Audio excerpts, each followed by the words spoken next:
in the Old Testament, in order to be forgiven for sins, it wasn't as simple as it is now. You just receive Jesus and ask for forgiveness, and he forgives you, and then he forgets your sin as far as the east is from the west.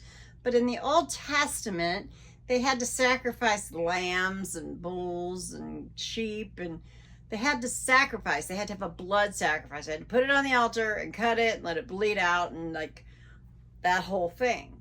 So 1 Samuel 15, which is in the Old Testament,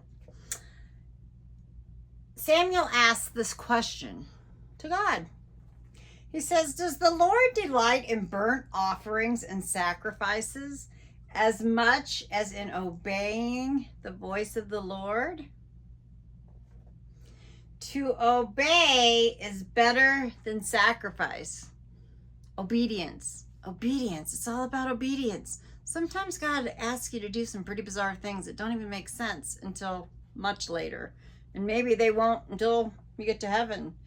But obedience, it's all about obedience. He only wants the best for me. Why wouldn't I obey him? Why would I balk at him when he is trying to lead me in a way that is going to lead to healing and abundance and freedom and joy?